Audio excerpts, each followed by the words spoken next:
सुवर्णपुर जिला तरभा ब्लॉक स्तरीय मिलित अभियोग शुणाणी और उपशम शिविर ब्लॉक सम्मेलन कक्षठारे अनुष्ठित हो जाइछि। जिलापाल श्रीमती अन्या दास और आरक्षी अधीक्षक श्रीयुक्त नारायण नायक जुग्म अभियोग शुणाणी शिविर रे योगदान कर जनसाधारण विभिन्न आपत्ति और समस्या निहित 59 गोटी पंजीकृत अभियोग दरखास्त ग्रहण करथिले।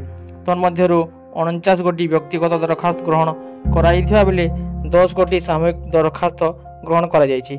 2 गोटी दरखास्त अभियोगर तत्काल समाधान करा जाइथिबा बेले अन्य समस्त अभियोग दरखास्त गुडी को निर्दिष्ट समय मध्य समाधान करबा पई संपृक्त विभागीय अधिकारी को प्रदान करा जाइछि।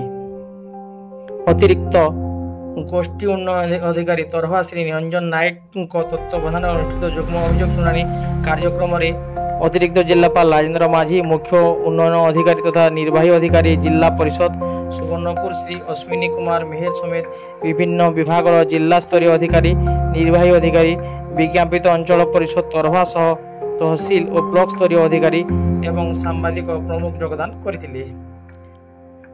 शिविर में जिलापाल श्रीमती अन्या दास तरभा SBI शाखा द्वारा प्रधानमंत्री जीवन बीमा योजना रे बीमा अनुबंधित बड़भैरो ग्राम पंचायत गरहमहुल ग्रामर मृतक ज्योत्स्ना जाल स्वामी नमोनी हेमंत जाल को 2 लाख टंकार बीमा राशि प्रदान करथिले।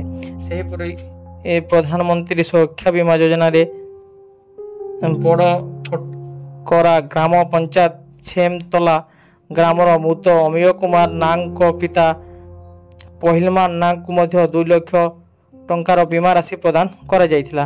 बीमा राशि प्रदान समय तरभा SBI शाखा परिचालक सुशांत साहू और लीड बैंक परिचालक सुवर्णपुर कार्तिकेश्वर पंडा उपस्थित रहिथिले।